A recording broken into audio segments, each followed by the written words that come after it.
To są często tacy cisi bohaterowie rodzinni. To są te dzielne siostry, dzielni bracia, którzy tak sobie dobrze radzą. Nie mają dość przestrzeni na siebie, na swój bunt nastoletni, na całą gamę swoich naturalnych emocji związanych z dojrzewaniem, a w pakiecie dostają jakby jeszcze dodatkowy trud. Bo to jest takie kocham, nienawidzę, ja cię chcę i cię nie chcę, zepsułeś moje życie. Moje życie byłoby inne, gdyby ciebie nie było. A później poczucie winy. Jak ja mogłam tak pomyśleć? O swoim własnym bracie. Przecież on nie jest niczemu winien, że się urodził z autyzmem. Halo, tu autyzm. Chcemy w tej audycji, dzięki naszym gościom oczywiście, szerzyć wiedzę, wspierać i mamy nadzieję, że to się uda, ale oczywiście z wami. I już na początku tego podcastu proszę i zachęcam do tego, żebyście zostawili tutaj ślad po sobie, komentarz, reakcje, piszcie, jakie tematy chcielibyście w tej audycji słyszeć, a może też jakich gości słyszeć czy widzieć. A zaczynamy ten podcast z Aleksandrą Grzybczak. Dzień dobry. Psycholożka i psychoterapeutka z prawie 20-letnim stażem. Prawie. Na przestrzeni tej swojej kariery zawodowej poznałaś wielu autystyków i ich rodziny, więc masz tutaj solidne doświadczenie. Tak. Powiedz, czy jest coś takiego jak typowe objawy autyzmu? Można powiedzieć, że istnieje coś takiego jak typowe objawy autyzmu, a na pewno to, z czym autyzm się przede wszystkim kojarzy, to są takie zakłócenia komunikacji społecznej. To, z czym autyści się kojarzą, to osoby, które są takie zamknięte w sobie, wycofane i często mają problem w ogóle, żeby rozwinąć mowę. Aczkolwiek tu już wchodzimy jakby w myślenie takie stereotypowe, bo nie ma dwóch takich samych osób autystycznych i w tym spektrum są osoby, które mają ogromne problemy z komunikacją, a są takie, po których byśmy nawet nie wiedzieli, że autyzm mają. Bo tak potrafią rozmawiać. A jakie są największe mity dotyczące autyzmu? No to właśnie chyba to, co powiedziałam przed chwilą, że zamykamy się w takich jakichś kliszach, jakichś takich stereotypach, często utrwalonych przez stare filmy, bo już w tych nowszych widzimy, że autyzm to spektrum, a nie jedna postać, jakby, z którą się ona kojarzyła we wcześniejszej wiedzy takiej społecznej. A na konkretnych przykładach, bo ja często, czy wśród swoich rozmówców, czy gdzieś tam z doświadczenia, słyszałam, że te osoby czują mniej. Nie jest to prawda. To jest ten właśnie mit na przykład, jeden z wielu. Co jeszcze byś dodała? No z pewnością to, że to są na przykład osoby, które nie potrafią w ogóle się komunikować, nie? Jest taki mit, że autysta to jest ktoś taki, kto jest zamknięty w swoim świecie i nie potrzebuje nikogo, że nie potrzebuje innych ludzi w swoim życiu. To też nie jest prawdą. Dzisiaj będziemy rozmawiać o rodzeństwie osób w spektrum autyzmu. Bardzo ważny temat. Czy ty już zajmowałaś się wcześniej tym rodzeństwem, bratem, siostrą na terapii? To gdzieś wychodziło? Zdarzało się, aczkolwiek właśnie dlatego poruszamy ten temat dzisiaj i chcemy bardzo duży nacisk jakby ułożyć właśnie na rodzeństwa dzieci autystycznych, osób autystycznych, ponieważ zbyt rzadko się spotykałam z rodzeństwem. Rodzice, gdy są w takiej sytuacji, że rodzi im się dziecko autystyczne, siłą rzeczy bardzo dużo energii wkładają w terapię, rozpoznanie, w ogóle diagnozę, rozpoznanie potrzeb i problemów tego dziecka i tej energii, czasu na rodzeństwo często im po prostu nie starcza. I stąd mówię, że za rzadko spotykałam rodzeństwa, dopiero wtedy, kiedy generowały już poważne problemy psychologiczne. Stąd wizyta w gabinecie psychologa czy psychoterapeuty. A czy zdarzały ci się terapie rodzinne, gdzie rodziny zgłaszały się właśnie z tym dzieckiem w spektrum, ale ty zauważałaś, że problem jest gdzie indziej tę uwagę przekierowywałaś na rodzeństwo? Prowadzę terapie rodzinne, gdzie właśnie przychodzi cała rodzina, która nie radzi sobie na przykład z komunikacją ogólnie w rodzinie. I bardzo często jedno z tych dzieci jest jakby delegatem, można powiedzieć, do terapii rodzinnej i to jest to dziecko właśnie z diagnozą, przypuśćmy, zespołu Aspergera.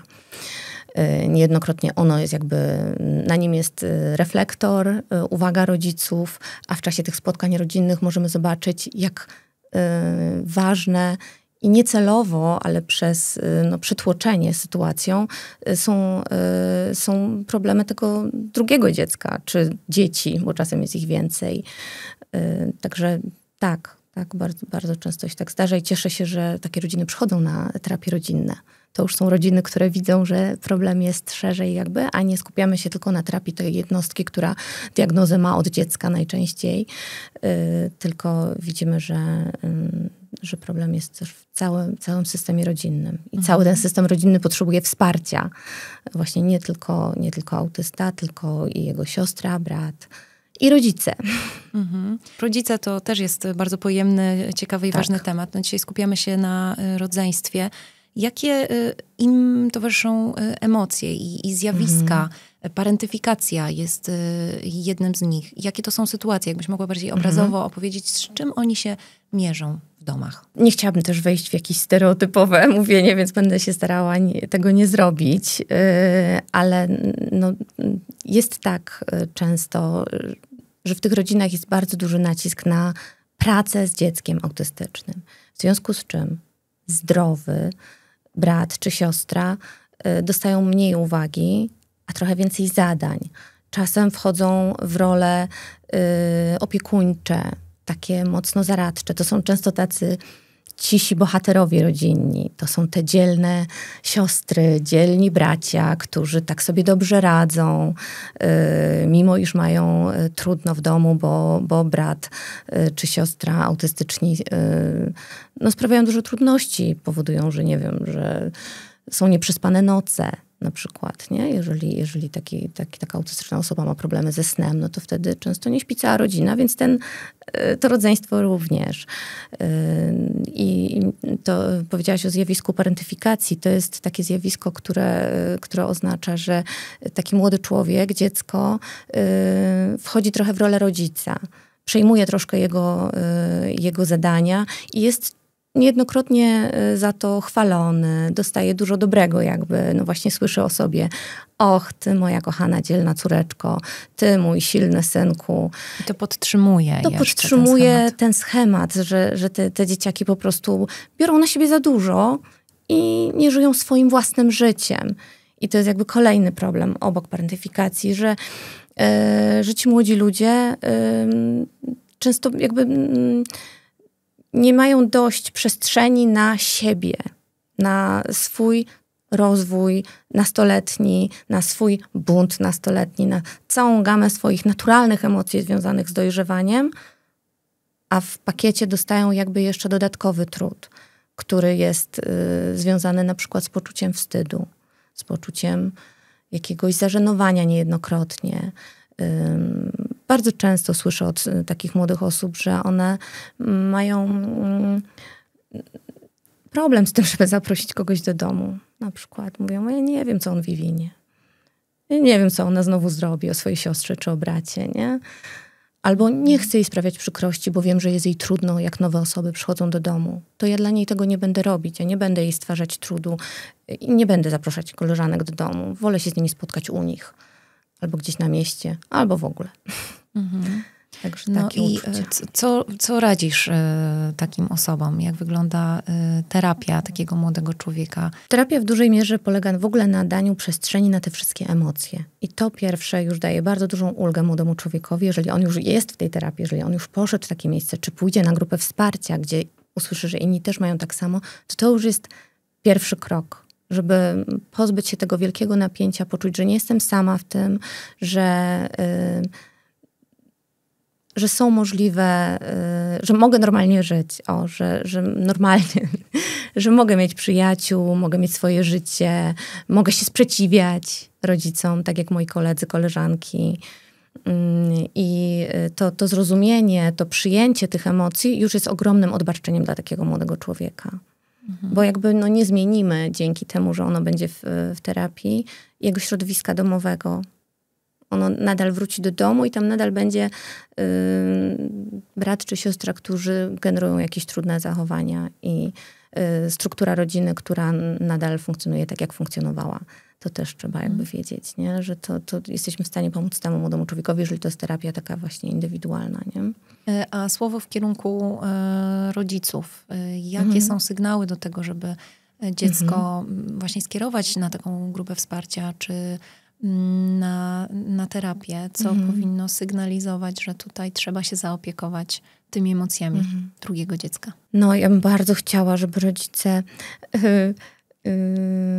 mieli taką świadomość jakby już na starcie. To by było piękne. Ja wiem, że to może trochę jest idylliczne i trudne w ogóle do wykonania, ale żeby już na starcie mieli świadomość, że mają 2 dzieci, czy tam 3, że każde z nich ma potrzeby i że nie można zaniedbać żadnego z nich.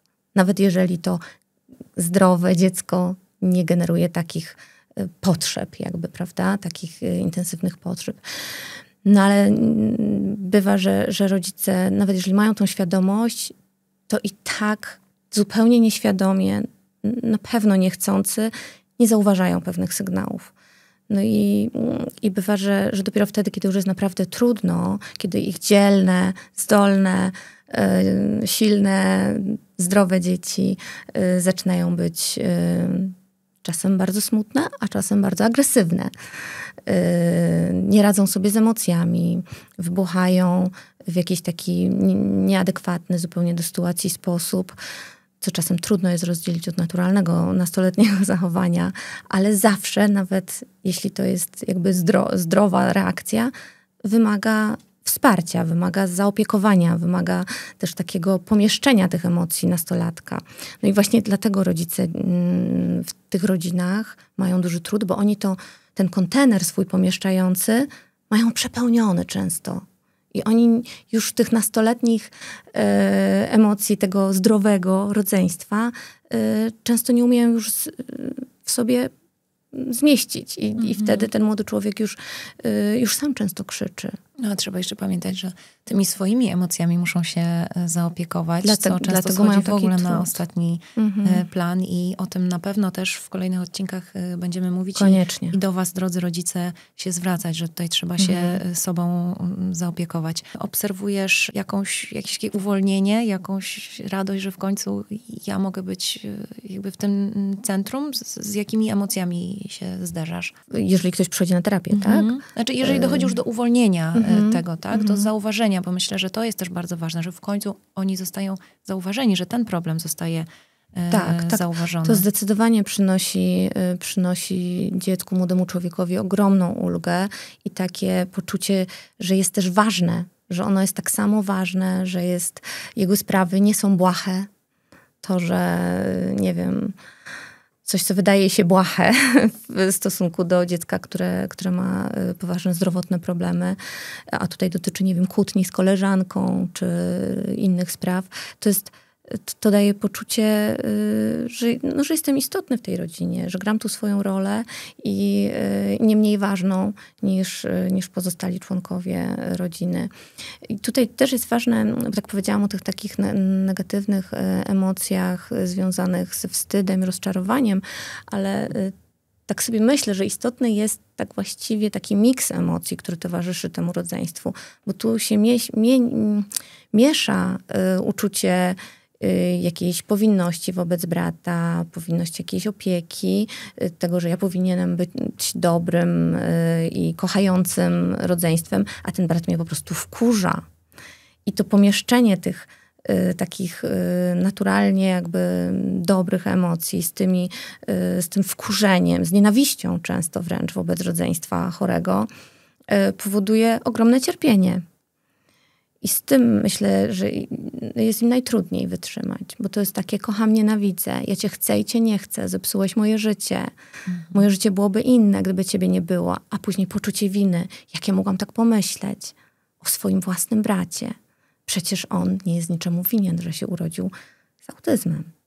I tutaj myślę, warto przejść do konkretnego rozwiązania, bo mówimy, że istnieją grupy wsparcia i właśnie z taką inicjatywą w Fundacji 515 km wychodzimy. Rusza projekt Obok siebie, trwa rekrutacja. Możesz trochę o tym? Powstał taki pomysł, wspaniały, uważam, stworzenia grup wsparcia, czyli takiej przestrzeni dla właśnie młodych ludzi, nastolatków, którzy mają w domu autystyczne rodzeństwo i którzy swojego miejsca nie mieli, ani swojego głosu do tej pory, bo ich rodzice niejednokrotnie o jakieś grupy wsparcia dla rodziców, dzieci ze spektrum się otarli, ale jakoś rodzeństwa rzadko kiedy, naprawdę bardzo, bardzo, bardzo niewiele jest takich miejsc, trzeba szukać ze świecą niemal. Także ta idea tutaj powstanie w Mysłowicach pilotażowo, powstanie pierwsza grupa dla takich młodych ludzi w wieku 15-19, powiedzmy w wieku szkoły średniej. No ale chcielibyśmy otworzyć takie grupy w wielu miastach Śląska. Jak będzie wyglądał ten program? Będą to spotkania cykliczne, grupowe? Tak. Coś więcej? Tak. No, grupa wsparcia to takie miejsce, w którym można, ale nie trzeba mówić. Można przyjść i tylko posłuchać. To będą nieduże grupy. To będą grupy tak około 8-osobowe. Zależnie też właśnie od przestrzeni, jaka będzie, ale raczej będziemy się starali, żeby zachował taki kameralny charakter. Ja będę osobą prowadzącą tą grupę. No ale to nie jest lekcja, to nie są też jakieś warsztaty, gdzie są przygotowywane zajęcia, tylko to jest naprawdę takie miejsce, żeby sobie pogadać. Po prostu, żeby sobie pogadać, a jak się nie czuje na siłach, żeby rozmawiać, żeby z siebie wyrzucać dobre i złe emocje, to żeby posłuchać i zobaczyć, że jest nas więcej. No właśnie, ten aspekt bycia wśród rówieśników o podobnych doświadczeniach, tak. To chyba też ważne. To jest czynnik leczący. To jest po prostu czynnik leczący. Ta obecność, poczucie wspólnoty doświadczeń, możliwość też takiego porównania się z rówieśnikami, którzy no właśnie są w podobnej sytuacji, nie? Ale też każdy w innej. Bo nie ma, tak jak powiedziałam wcześniej, 2 osób takich samych. I tak samo tutaj na pewno też spotkamy się z różnorodnością w tej grupie.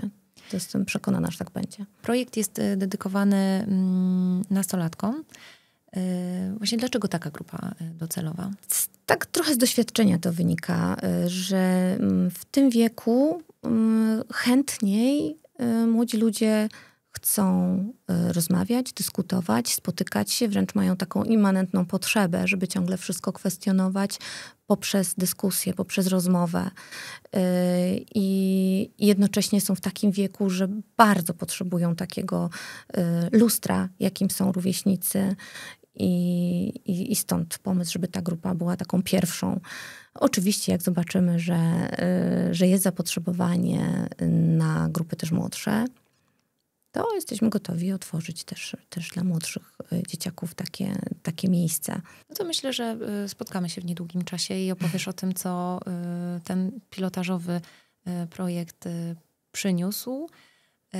Na razie możemy powiedzieć, że trwa ciągle rekrutacja. Zwracamy się do młodzieży z terenu Mysłowic. I okolic, jak mogą dojechać.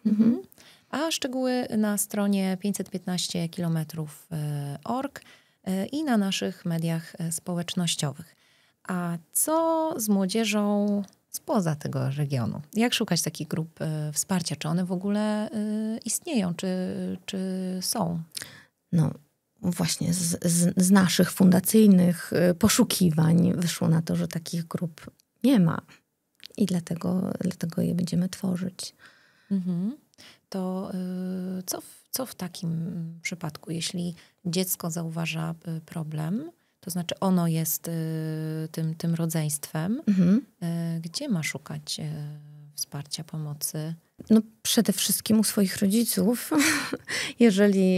Jeżeli rodzic jakoś nie jest responsywny na ich potrzeby, to może zawsze skierować się do poradni psychologiczno-pedagogicznej w swoim regionie, w swoim mieście i zgłosić taką potrzebę, że szuka czegoś takiego. Chociaż zgadywałabym, że raczej sam młody człowiek nie będzie szukał tego tylko przez rodzica właśnie. W wielu szkołach są też psycholodzy szkolni, ale tak naprawdę ważny jest jakiś dorosły człowiek, który jest myślący, czujący i myślę, że to jest pierwszy krok. Jak młody człowiek ma koło siebie dobrą, chociaż jedną, dobrą, dorosłą osobę, to jest ona w stanie mu pomóc szukać dalej.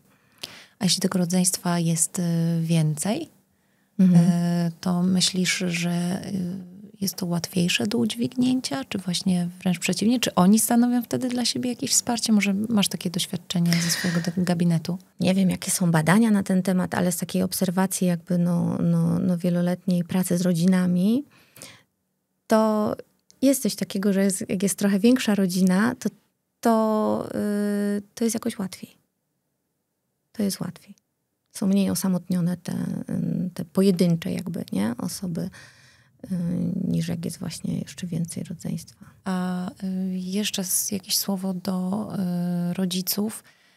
Powiedziałaś, że fajnie by było, ale to dosyć utopijne, żeby o tym pamiętać już od urodzenia kolejnego dziecka i tak dalej, żeby o tym pamiętać, ale jakie takie realne kroki można czynić? Już nie mówię w tym wieku nastoletnim w kierunku takiego dziecka, ale tego młodszego.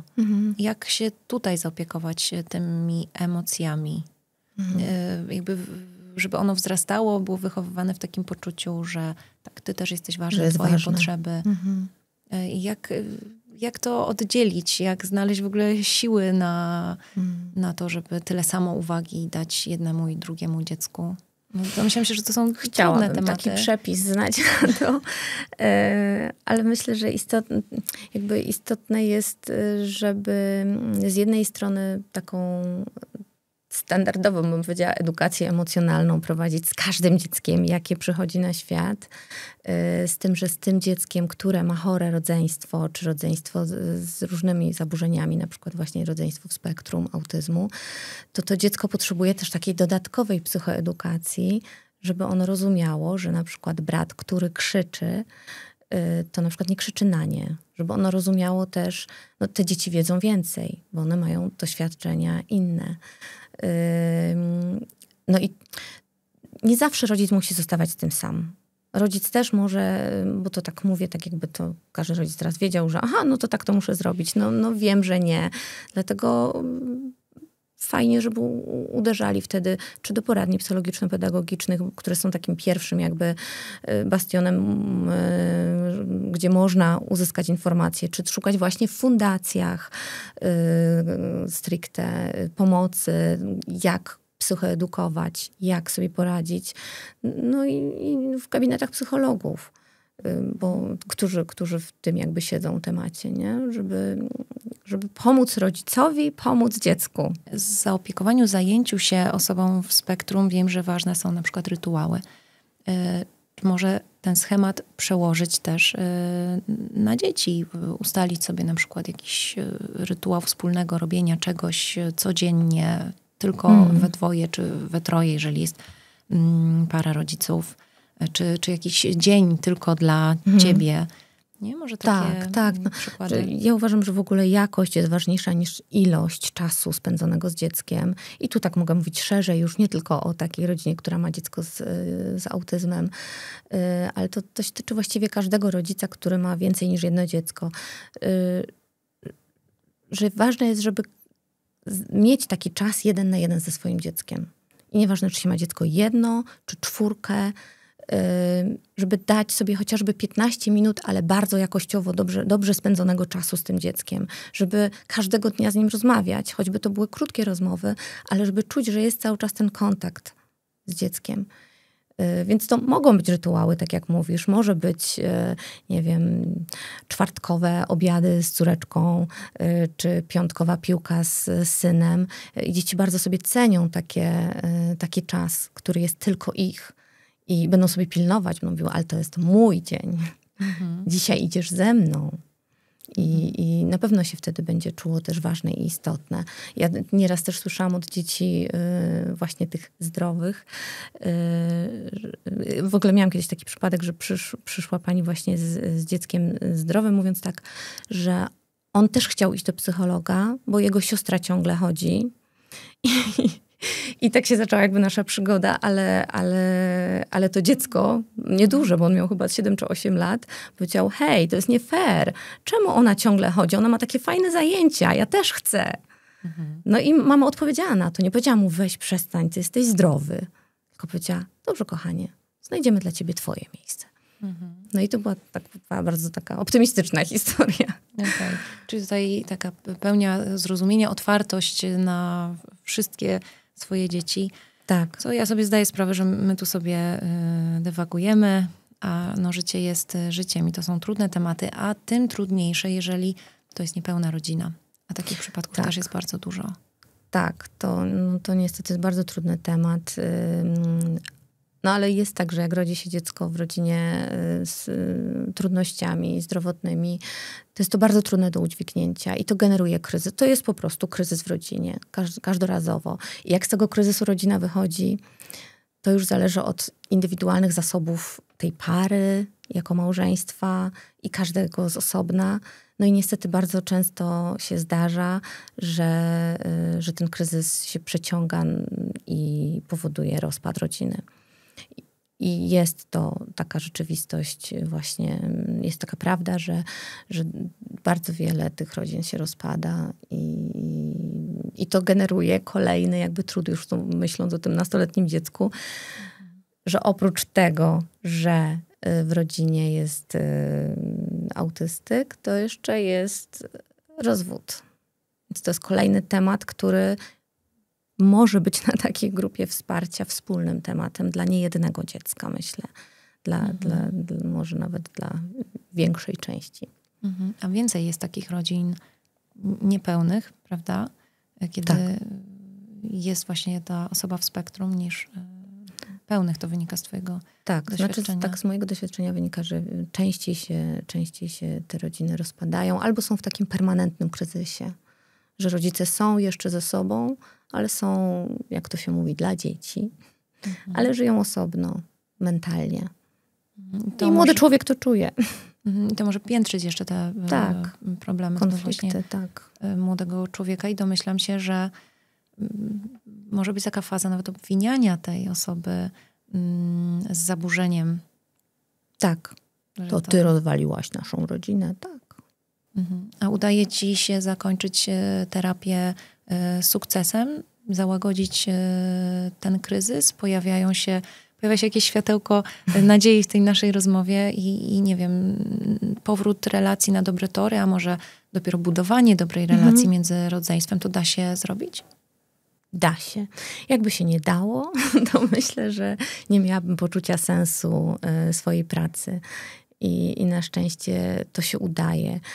Oczywiście nie w każdym przypadku, ale w wielu przypadkach udaje się czy to na terapii rodzinnej właśnie, czy bo teraz akurat te rodziny mam jakoś przed oczami, czy właśnie w indywidualnej terapii nastolatka, że usprawnia się po prostu komunikacja w rodzinie, zwiększa się świadomość potrzeb każdego członka rodziny i jakoś się znajduje nowe sposoby indywidualne i specyficzne dla tej rodziny, bo to naprawdę w każdej rodzinie będą inne sposoby, na to, żeby nam było ze sobą lepiej. Bo najczęściej to te rodziny mówią. My po prostu chcemy, żeby nam było ze sobą dobrze. My chcemy mieć fajny czas ze sobą. To powiedz o jakimś takim fajnym przykładzie o sukcesach swoich, tak można powiedzieć. No nie wiem, to właśnie jak to mówiłam przed chwilą, to tak myślałam o takiej rodzinie, gdzie przyszła rodzina jakby z dzieckiem, które miało zdiagnozowany zespół Aspergera i bardzo, bardzo dużo napięć i konfliktów to budowało i w rodzeństwie. między braćmi. To byli sami chłopcy w tej rodzinie, 2 chłopców. I wydawało się, że oni się już nigdy nie dogadają. Ani ci chłopcy ze sobą, ani ci rodzice, którzy w nierówny sposób jakby wychowawczo podchodzili do nich. No ale jak dostali taką przestrzeń tej terapii rodzinnej, gdzie każdy mógł być wysłuchany i mogłyśmy zobaczyć, bo ja pracuję w koterapii z drugą terapeutką z rodzinami, mogłyśmy zobaczyć cały proces jak na dłoni jakby wszystkich i oni siebie nawzajem mogli usłyszeć.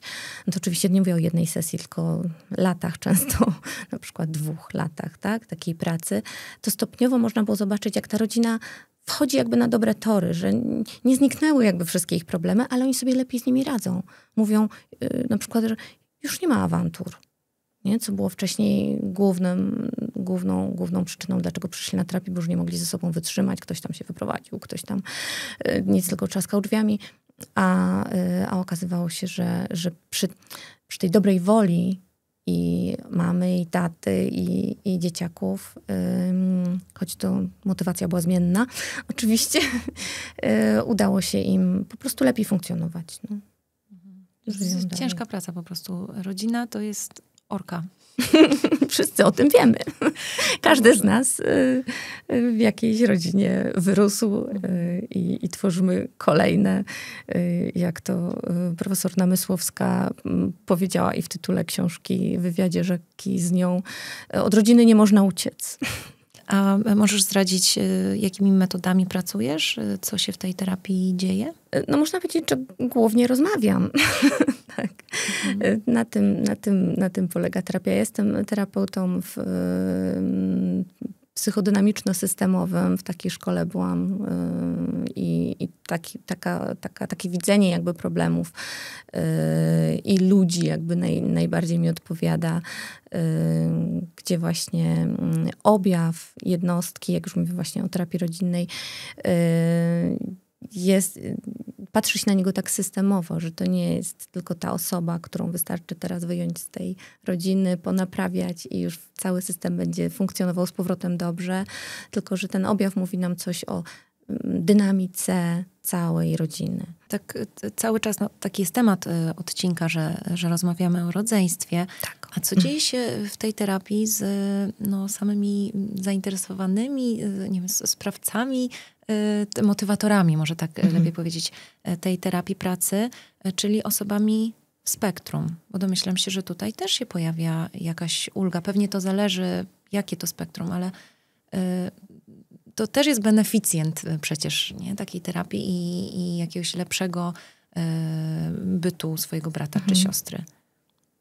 No tak w myśl tego, co powiedziałam przed chwilą, jakby to beneficjentami są wszyscy. Jest każdy z osobna jakby i cała rodzina, ale ja też myślę, że myśląc też o wspieraniu właśnie rodzeństw i rodziców, to jak oni są wsparci, to łatwiej się im komunikuje ze swoim autystycznym bratem czy siostrą, w związku z czym on też jest beneficjentem tego, że im jest lżej. To jest system naczyń połączonych. Tak. Dlatego każdym trzeba się zająć. No i dobrze, jak jest na to przestrzeń. Tak, staramy się ją stworzyć. Właśnie. Czas, świadomość. Świadomość. Od świadomości się zaczyna. Bo bez niej właśnie często się tworzą te wtórne nawet, można by powiedzieć, do samej diagnozy problemy. A czy myślisz, że systemowo też może jest jakaś taka nisza i trzeba by było przenieść to też na podwórko grunt szkolny, żeby tam wyłapywać takie przykłady, żeby tam już to zauważać? No ja myślę, że w szkole to się dzieje. Ja jestem przekonana, że teraz nie ma szkoły, w której by nie było dzieci z trudnościami, dzieci ze spektrum i w związku z tym też ich rodzeństw. To jest powszechny problem, bym powiedziała teraz. To nie jest nic wyjątkowego i rzadkiego. No ale mimo wszystko tych grup wsparcia nie ma. Nie? A kiedy ty zauważyłaś, że to jest duży problem, duża nisza i trzeba się emocjami właśnie tych ludzi zaopiekować? Czy to od początku twojej pracy zauważyłaś taką potrzebę? No myślę, że zawsze Zawsze to widziałam przez to, że jakby patrzyłam na system rodzinny. Ja kiedyś zaczynałam pracę od wizyt domowych u dzieci w spektrum i dzieci niepełnosprawnych intelektualnie i ruchowo. U takich dzieci, których rodziny właśnie miały trudność, żeby jeździć gdzieś na terapię. I wtedy, jako tam 20-paroletnia dziewczyna, widziałam in situ po prostu tą tkankę rodzinną, jak to wygląda w domu, co tam się dzieje, jak tu każdy potrzebuje wsparcia. Ja pracowałam z dzieckiem autystycznym wtedy, ale poznawałam całą rodzinę. Piłam z nimi kawę i poznawałam problemy całej rodziny i te rodzeństwa też widziałam często, więc wtedy też mogłam wyłapać. Nie?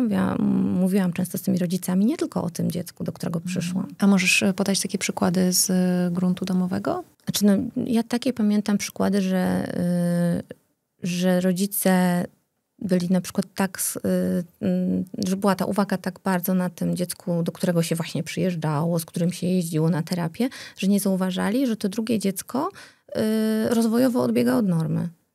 Bo mieli takie porównanie jakby tylko z tym chorym dzieckiem. I oni nie zauważali na przykład, że ich dziecko to zdrowe, że ono na przykład nie mówi, chociaż powinno już w danym wieku mówić. Albo, że jest cichutkie, więc się cieszyli, że jest takie cichutkie, a ono było takie cichutkie, bo było zalęknione. I no właśnie te cichutkie dzieci najtrudniej wyłapać jakby jako te, które potrzebują wsparcia. Mhm. No więc takie sytuacje na przykład zauważyłam, nie? Że gdzieś tam kierowałam rodziców uwagę na te pozostałe dzieci czy dziecko. Powiedziałaś o tym, nie wiem, regresie rozwojowym tego rodzeństwa, to przyszło mi do głowy też taki przykład odwrotnej sytuacji. Znam przykład, kiedy autystyk był starszy, pojawiła się siostra i to dziecko w spektrum goniło tą siostrę, nie? Czyli tu jest przykład dobrego też wpływania na siebie. I może o takich przykładach też warto mówić, tak, żeby jakby dawać ten sygnał rodzinie, żeby się nie bać, że się da wszystko razem jakoś połączyć, że dzieci razem też mogą świetnie przecież funkcjonować. Tak. To właśnie miałam na myśli właśnie takie rodziny, o których powiedziałaś przed chwilą, wcześniej, jak mówiłam o tym, że fajnie, jak jest więcej rodzeństwa, bo bardzo często wtedy to dziecko, czy to z autyzmem, czy z, nie wiem, zespołem Downa, czy z innym jakimś trudem rozwojowym, ono jest po prostu jedną z drużyny.